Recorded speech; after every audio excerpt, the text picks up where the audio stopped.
اعوذ باللہ من الشیطان الرجیم بسم اللہ الرحمن الرحیم۔ ویورز السلام علیکم۔ ویورز میرا نام سید احمد سمیع ہے اور آپ دیکھ رہے ہیں سید احمد سمیع یوٹیوب چینل۔ ویورز آج ایک تو میں آپ کو ایک خوشخبری سناؤں گا پاکستان کے حوالے سے، اور اس خوشخبری کے لیے جتنی سازشیں ہوتی ہیں اس پہ بھی نقاب میں اٹھاؤں گا، اس پہ سے بھی آپ کو میں ایک حقائق بتاؤں گا کہ اس ہماری خوشخبری سے بھی لوگ کتنے جلتے ہیں۔ اور تیسرا یہ جو فارن فنڈنگ کے اوپر جو ایک غلط قسم کا بیانیہ نون لیگ والے پھیلا رہے ہیں، اس کے بارے میں بھی آپ کو بتاؤں گا۔ تو سب سے پہلے خوشخبری سناؤں کہ دنیا کی جو ایک سروے ہوتا ہے، سروے کے اندر یہ میں آپ کو اپنی طرف سے نہیں بتا رہا، یہ یوٹیوب کے اوپر اور مختلف چینلز کے اوپر یہ چیز آپ دیکھ سکتے ہیں کہ دنیا کی 10 طاقتور ترین فوجوں میں پاکستانی فوج کا شمار ہوتا ہے، اور یعنی کہ ابھی کچھ عرصے یعنی کہ 2-2.5 سال کے اندر یہ ڈیولپمنٹ ہوئی ہے کہ دنیا کی جو 10 طاقتور ترین فوجیں ہیں اس کے اندر اس کے اندر پاکستان اب آ گیا ہے، جو پہلے کسی گنتی میں بھی نہیں شمار کیا جاتا تھا۔ اب یہاں پہ میں آپ کو ایک بات بتاؤں کہ آپ نے دیکھا ہوگا کہ پچھلے کافی دنوں سے تقریباً یہ جب سے پی ڈی ایم کا بیانیہ چل رہا ہے تو اس میں فوج کو بڑا برا بھلا کہا جاتا تھا، اور یاد ہوگا آپ کو کہ جب نواز شریف کا پہلا دور حکومت تھا جس کے اندر انہوں نے گولڈن شیک ہینڈ متعارف کرائی تھی، تو یہ گولڈن شیک ہینڈ جو تھا یہ فوج میں بھی لانے کی کوشش کی گئی تھی، تو یہ کمر توڑی جا رہی تھی، کیونکہ پچھلے دنوں جیسا کہ مختلف چینلز کے اوپر اور مختلف لوگوں کی اور تجزیہ نگاروں کی آپ نے باتیں سنی ہوں گی، تو اس میں وہ کہہ رہے تھے کہ یہ فوج کو طاقتور ہوتا ہوا اور فوج کو ترقی کرتا ہوا دیکھنے کے لیے یہ نون لیگ والے کسی بھی طور تیار نہیں، حالانکہ خود فوج کی پیداوار ہیں۔ ضیاء الحق نے جو 2 سنگین غلطیاں کی تھی، ایک یہ تھا کہ وہ کراچی کو ایک تحفہ دے کے گئے تھے ایم کیو ایم کی شکل میں، اور پنجاب کو ایک تحفہ دے کے گیا تھا وہ نواز شریف کی شکل میں۔ تو نواز شریف جو ہے نا، اس کو معلوم ہے کہ اگر فوج کسی طریقے سے بھی طاقتور ہو گئی اور یہ اگر اتنی زیادہ طاقتور ہو تو ہم تو کسی قابل نہیں رہیں گے، کیونکہ یہ تو فوج کی پیداوار تھا اور اس کو معلوم تھا کہ فوج کتنی اسٹرانگ ہے، تو اس نے فوج کو کمزور کرنے میں کوئی کسر اٹھا نہیں رکھی۔ اور یہ جو پچھلے دنوں بیانیہ چلتا رہا اور فوج کے اندر بغاوت کرنے کی کوشش کرتے رہے، وہ اسی لیے کرتے رہے کہ دنیا میں ہماری فوج جو ہے جو مقام حاصل کرنا چاہتی ہے وہ مقام حاصل نہ کر سکے۔ تو انہوں نے کبھی جونیئر آفیسرز کو یعنی کہ اپنے میسیجز دیے، اور جناب جسے کہتے ہیں کہ اپنے جلوسوں میں کہا کہ نہیں فوج تو ہماری بہت اچھی ہے، بس جو اس کے بڑے جرنیل ہیں یہ، حالانکہ ان کو پتہ ہونا چاہیے کہ گھر کے اندر جو والد ہوتا ہے وہ سربراہ ہوتا ہے، اسی طرح جو فوج کا جرنیل ہوتا ہے، جو چیف آف آرمی سٹاف ہوتا ہے، اس کے جو فوج ہوتی ہے وہ اس کی اولاد ہوتی ہے، اولاد میں شمار ہوتی ہے، اور جو اولاد ہوتی ہے وہ کبھی بھی باپ کے خلاف جو ہوتی ہے نا، جو تمیزدار اولاد ہوتی ہے، جو فرما بردار اولاد ہوتی ہے، وہ باپ کے خلاف علم بغاوت نہیں بلند کرتی۔ وہ جو ہوتا ہے وہ لوگ جو ہوتے ہیں وہ اپنے بڑوں کی ٹھیک ٹھاک عزت کرتے ہیں، اور اسی کا نام فوج ہے۔ اور جیسا کہ آپ کو معلوم ہے کہ پلوامہ کے اندر ایک ہنگامہ ہوا تھا، پلوامہ کا ایک واقعہ ہوا تھا جس کو جسے کہتے ہیں کہ ایک ٹارگٹ بنا کے تو پاکستان کے اوپر ایک جاہلیت کی کوشش کی گئی تھی، تو وہ بھی بے نقاب ہو چکا ہے کہ وہ مودی کا اپنا بنایا ہوا ڈرامہ تھا، اور اس کے اندر جو اہم کردار ادا کر رہے ہیں وہ ہمارے نون لیگ کے جو لوگ ہیں یہ ادا کر رہے ہیں۔ اس سے آپ اندازہ لگائیں کہ نون لیگ کے سربراہ یہ جو نواز شریف ہے، اس کی خبر کو کلبھوشن یادیو کے خلاف عالمی عدالت کے اندر پیش کیا گیا تھا کہ یہ دیکھیں جی یہ پاکستان کے سابق وزیر اعظم نے یہ کہا ہے، ثبوت کے طور پہ پیش کیا گیا تھا۔ تو یہاں پہ آپ اس کا خود اندازہ لگا سکتے ہیں، اس کے اوپر میں زیادہ بات نہیں کروں گا۔ دوسری بات یہ کہ آج وہ جو چنے والا آپ نے سنا ہوگا، ایک چنے والا بھی ہے نون لیگ کے اندر جس کو خواجہ سرا سعد رفیق کہتے ہیں، تو وہ آج اس نے ایک پریس کانفرنس کی اور اس کے اندر پھر اس نے وہی بونگیاں ماری، حالانکہ یہ ضمانت پہ رہا ہے، اور اس نے کہا کہ جی خواجہ آصف جو ہیں وہ ان کو جناب لاڈلے کے کہنے کے اوپر گرفتار کیا گیا اور وہ سرخرو یار، اس سے آپ اندازہ لگائیں ان لوگوں کی ذہنیت کو، اور میں سوچتا ہوں کہ یہ عوام کو کتنا بیوقوف بنا رہے ہیں کہ ثابت ہو چکا کہ جناب وہ پیسہ اس نے یعنی کہ سیم نواز شریف کے نقش قدم پہ چلتے ہوئے اقامہ رکھ کے اور وہ پیسہ کس طریقے سے حاصل کرتا تھا اور کن کے قدموں میں نچھاور کرتا تھا۔ تو ویورز میں اپنی اکثر ویڈیو میں کہتا ہوں کہ خواتین کی مخصوص نشستیں ختم ہونی چاہیے، تو 3 خواتین تو جسے کہتے ہیں کہ میڈیا کے سامنے اور آپ لوگوں کے سامنے تقریباً بے نقاب ہو چکی ہیں کہ یہ مخصوص نشستوں پہ آئی تھی، ایک وہ شازیہ مری ہیں، ایک وہ جسے کہتے ہیں کہ خواجہ سعد رفیق والی ہیں، اور ایک جو ہیں وہ مراد علی شاہ والی ہیں، اور ایک جو تھے وہ اسحاق ڈار کے ساتھ ہوتی تھی۔ اب میں ایک کے علاوہ میں دوسریوں کا نام نہیں لینا چاہ رہا کیونکہ میڈیا کے اوپر یہ آ چکی ہے بات، تو یہ دیکھ لیں کہ یہ اربوں اور کروڑوں ڈالر جو ہیں یہ ڈکار چکی ہیں،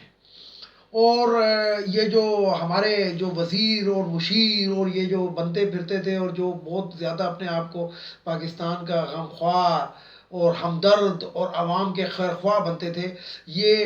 عوام کے ٹیکسوں کے پیسے کو کس طریقے سے ان عورتوں کے قدموں میں نچھاور کرتے رہے، تو یہ آپ لوگوں کو آپ اس چیز کا پتہ لگ گیا ہوگا، اور ان کے مکروہ چہرے جو ہیں، اور اس کے باوجود یہ عوام کے سامنے میڈیا کے سامنے پریس کانفرنس کے اندر یہ جھوٹ بھی بولتے ہیں، اور جھوٹ تو خیر ان کے ہر جگہ پہ پکڑے جاتے ہیں، لیکن یہ دیکھیں کہ کس ڈھٹائی سے۔ اور میں آپ کو یہ بتاؤں کہ وہ جو گورنر سندھ رہا ہے کسی دور کے اندر، وہ اس کا آپ دیکھیں کہ وہ انتہائی پڑھا لکھا ہونے کے باوجود یہ کس قسم کی بات کرتا ہے اور کس قسم کے چوروں کا دفاع کرتا ہے، یعنی کہ ڈیفینڈ بھی کر رہے ہو تو چوروں او یار، بات ایسی ہے کہ آپ لوگوں نے اپنی قبر کے اندر جانا ہے، تو آپ قبر میں کیا لے کر جانا چاہتے ہیں؟ آپ یعنی کہ اپنی آخرت کو اگر آپ نے سنوارنا ہے، اور اگر آپ یہ سوچتے ہیں کہ میں آخرت کے اندر سرخرو ہوں، تو میرا خیال ہے، اور میرا کیا خیال ہے، اسلام بھی یہی کہتا ہے کہ جھوٹے کو جھوٹا ضرور کہو، اور جو شخص بد کردار اور یعنی کہ جسے کہتے ہیں کہ نااہل ہو اور جسے کہتے ہیں بد دیانت ہو، اس کا ساتھ مت دو۔ لیکن یہ اپنی دکانیں چمکانے کے لیے ابھی بھی بد دیانت، ڈاکو، ڈکیت، چور، نااہل لوگوں کے کی پردہ پوشی کرتے ہیں، حالانکہ دولت انہوں نے کمائی ہے، لیکن فضول میں ناچتے یہ پھر رہے ہیں اور یہ ڈیفینڈ ان کی دولت کو یہ کرتے پھر رہے ہیں۔ تو بہرحال یہ میں نے آج بات کرنی تھی۔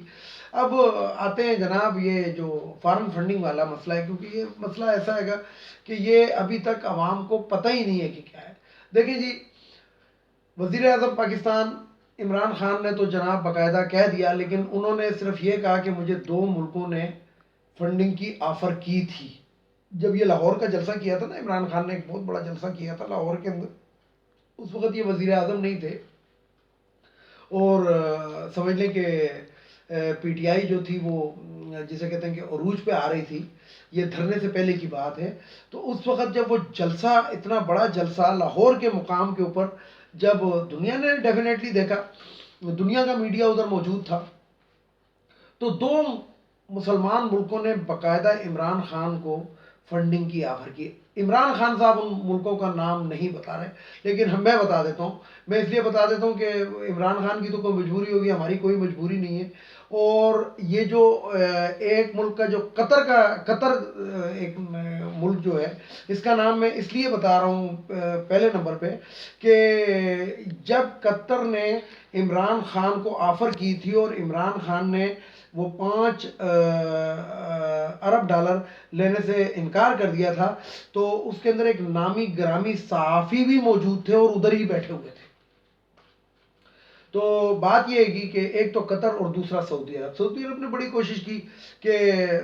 یعنی کہ جسے کہتے ہیں کہ عمران خان کو اپنے ساتھ ملا لیا جائے، کیونکہ ان کو نظر آ گیا تھا کہ مستقبل کا وزیر اعظم ہے، لیکن بہرحال عمران خان صاحب نے انکار کر دیا۔ اب آتے ہیں ڈونیشن کی طرف. فنڈنگ اور ڈونیشن یہ دو علیحدہ علیحدہ چیزیں. جس چیز کو جو چورن نون لیگ والے بیچنے کی کوشش کر رہے ہیں وہ یہ ہے کہ جو پی ٹی آئی کے لوگوں نے جو جسے کہتے ہیں ابراڈ میں ہمارے لوگ بیٹھے ہوئے ہیں غیر ملکوں میں, دوسرے ملکوں میں, انہوں نے چندہ جمع کیا تھا. اب پی ٹی آئی کے جو لوگ ہیں یا ان کا جو بھی خزانچی ہوگا یا ایل چی ہوگا اس کے پاس ان لوگوں کے ٹیلی فون نمبر اور ایڈریس بھی موجود ہیں کہ جناب ہمیں فلانے بندے نے, اور اکاؤنٹ نمبر بھی موجود ہیں. تو ڈونیشن وہ جو آئی ہے یہ اس کو فارن فنڈنگ کے ساتھ جوڑ رہے ہیں. جبکہ میں نے آپ کو بتایا اپنی ایک ویڈیو کے اندر بتایا تھا کہ نون لیگ اور پیپلز پارٹی کو باقاعدہ فارن فنڈنگ ہوتی رہی ہے اور مولانا فضل الرحمان کو بھی فارن فنڈنگ ہوتی رہی ہے. یعنی کہ حکومت کے اندر یہ ہوتے تھے اور جو دوسری حکومت ہوتی تھی وہ ان کو ڈائریکٹ پیسے دیتی رہی ہے. مولانا فضل الرحمان کو اس لیے پیسے دیتی رہی ہے کہ وہ ان کے عقیدے کا پرچار کریں اور ان کے عقیدے کے مطابق وہ کریں. اور ایون کہ ویورز میں آپ کو یہ بتاؤں کہ ایران, سعودی عرب, قطر, متحدہ عرب امارات اور اس طرح کے جو دوسرے ممالک ہیں یہ باقاعدہ پیپلز پارٹی کو اور لیبیا پیپلز پارٹی کو اور نون لیگ کو فنڈنگ کرتے رہے. اور نون لیگ کو جو فنڈنگ کی جہاں تک بات ہے, نون لیگ کا کیس زیادہ خطرناک ہے. وہ اس لیے خطرناک ہے کہ باقاعدہ اسامہ بن لادن سے وزیر اعظم جو تھے, وہ نواز شریف اس وقت وزیر اعظم تھا, اور اسامہ بن لادن سے $1.5 ارب جو تھا اس شخص نے وصول کیا تھا. 1.5 ارب کی میں بات کر رہا ہوں, میں 1.5 کروڑ کی نہیں بات کر رہا ہوں یا 1.5 ملین کی بات نہیں کر رہا ہوں. $1.5 ارب نواز شریف نے نون لیگ کے لیے اسامہ بن لادن سے وصول کیا تھا. اور یہ میں بتاؤں ویور کہ اگر آپ یہ تانے بانے اگر کوئی یعنی کہ جسے کہتے ہیں کہ اچھے طریقے سے اس چیز کو دیکھے تو یہ معلوم ہو جائے گا کہ جناب یہ کون سے ممالک ان کو کس لیے فنڈنگ کرتے رہے ہیں. اور پاکستان جو آج تک اپنے پیروں پہ نہیں کھڑا ہو سکا, کیونکہ کل میں نے اپنی ویڈیو کے اندر بتایا تھا کہ 35 سال تو صرف نون لیگ پنجاب,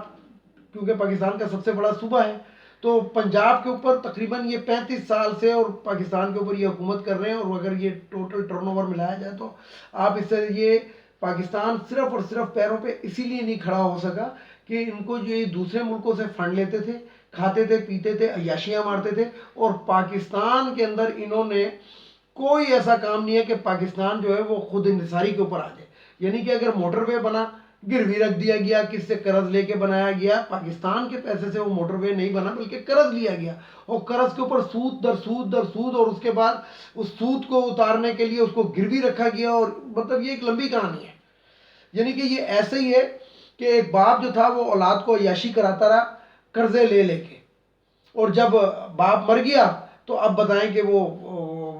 اولاد پہ کتنا قرضہ آ گیا. تو یہی ہمارے ساتھ ہوا ہے, ہماری قوم کے ساتھ ہوا ہے, ہمارے ملک کے ساتھ ہوا ہے کہ یہ جو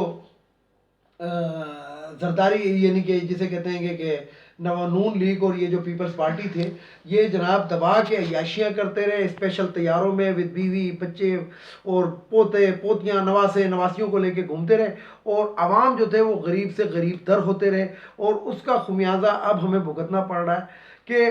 بجلی بنا کر چلے گئے تو ٹرانسمیشن لائنیں نہیں بچھائیں. اگر ڈیم تو دور کی بات ہے کہ یعنی کہ ڈیموں کی طرف تو یہ لوگ اسی لیے نہیں آئے کہ اگر یہ ڈیموں کی طرف آ گئے تو یہ جو ایل این جی اور یہ جو ڈیزل اور یہ پیٹرول ہے گا, یہ جناب جسے کہتے ہیں کہ اس میں ہم کک بیکس کیسے حاصل کریں. یعنی کہ پاکستان میں اگر ایک اینٹ بھی ان دو حکومتوں نے لگائی ہے تو وہ اپنے مفاد کے لیے لگائی ہے, اور اس ایک اینٹ کے نیچے سے جو کچھ یہ اپنے گھر لے جا سکتے تھے وہ ضرور لے گئے. تو بات یہ ہے کہ ویورز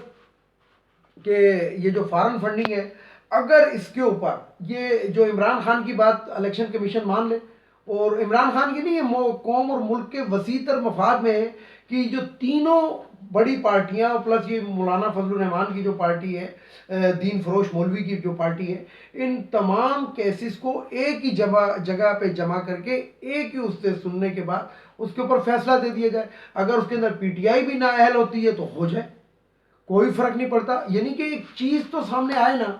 کہ ہاں جی یہ تو نہیں ہے کہ ہاں جی اس نے اگر یہ لیا ہے تو یہ نااہل ہو جائے. اچھا ویور یہاں پہ میں ایک بات بتاؤں کہ منتیں مرادوں پہ اتر آئے ہیں. یعنی کہ جو پی ڈی ایم جو ہے یہ اب منتیں مرادوں پہ پیروں فقیروں کے چکروں میں پڑ گئے ہیں کہ خدا کے لیے کسی طریقے سے عمران خان سے جان چھٹ جائے، نہیں تو جو رہی صحیح کسر ہے وہ بھی ہماری پوری ہو جائے گی۔ اور یہ یقین جانے کہ اور تو ان کو کچھ نظر آ نہیں رہا، قانونی طریقے سے یہ اس کو ہٹا نہیں سکتے، عوام ان کے ساتھ نہیں ہے، قوم ان کے ساتھ نہیں ہے، بیانیہ ان کے پٹ چکے ہیں، صرف ان کے پاس کرائے کے لوگ رہ گئے جو دیہڑیوں پہ لے کر آتے ہیں۔ تو اب یہ منتیں اور مرادوں پہ اتر آئے ہیں۔ ابھی دیکھیں نا، وہ چنے والا جو تھا وہ آج پریس کانفرنس پہ کہہ رہا تھا کہ خدا ان سے ہمارا چھٹکارا ہی دلائے۔ تو اس نے ہو سکتا ہے کوئی منت بھی مانی ہو داتا دربار جا کے کہ میں اتنی دیگیں چڑھاؤں گا اگر ان سے جان چھوٹ جائے، لیکن ایسے نہیں ہوتا۔ اللہ کے نیک بندے بھی یہ چیز دیکھ رہے ہوتے، اور اگر 10 بندے جو ہیں کالا یا سفلی علم کر رہے ہیں حکومت گرانے کے لیے، تو کچھ بندے جو ہوں گے وہ اللہ تعالیٰ سے گڑ گڑا کے دعا بھی کر رہے ہوں گے کہ یہ حکومت قائم رہے۔ تو بہرحال میری تو ایک ہی التجا ہے پوری قوم سے، سب لوگوں سے جو مجھے سنتے ہیں، کہ اگر پاکستان تحریک انصاف اگر پاکستان کے مفاد میں ہے اور یہ پاکستان کے لیے اچھا چاہتے ہیں تو یا اللہ ان کی حکومت قائم رکھ، اور اگر نہیں چاہتے تو ان کو بھی اسی طرح عبرت کا نشان بنا دے جس طرح پیپلز پارٹی اور نون لیگ کو بنا ہے۔ اور یا پھر میں یہاں پہ یہ بھی کہتا ہوں کہ ایک اجتماعی دعا کرنی چاہیے عوام کو کہ جس نے بھی اس ملک کو لوٹا، جس شخص نے بھی اس ملک کو لوٹا، اللہ تعالیٰ اس کو غرق کر دے۔ میں تو کہتا ہوں کہ قوم کو اجتماعی دعا کرنی چاہیے اور سر عام کرنی چاہیے، اور ہر جلسے اور جلوس کے اندر کرنی چاہیے، کیونکہ جلسہ جب شروع ہوتا ہے، کوئی بھی جلسہ شروع ہوتا ہے تو اس کے اندر پہلے تو تلاوت کی جاتی ہے، تو تلاوت کے بعد دعائیں کی جاتی ہیں، تو آخر میں بھی دعا کرنی چاہیے کہ جس نے اس ملک کو لوٹا اس کو بھی اللہ تعالیٰ غرق کر دے۔ ویڈیو کو لائک کریں، شیئر کریں، سبسکرائب کریں، بیل آئیکن کے بٹن کو ضرور دبائیں تاکہ میری نیکسٹ ویڈیو آپ کو مل سکے۔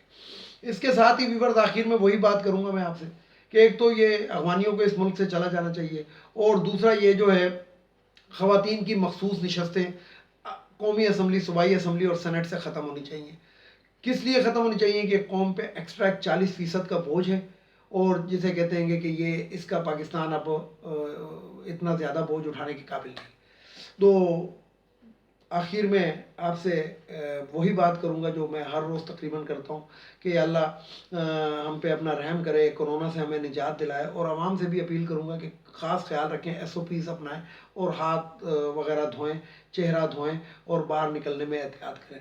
اس کے ساتھ ہی اجازت چاہوں گا تمام سننے والوں، دیکھنے والوں کو۔ اللہ حافظ، اور آخر میں وہی نعرہ، پاکستان زندہ باد، پاک فوج پائندہ باد۔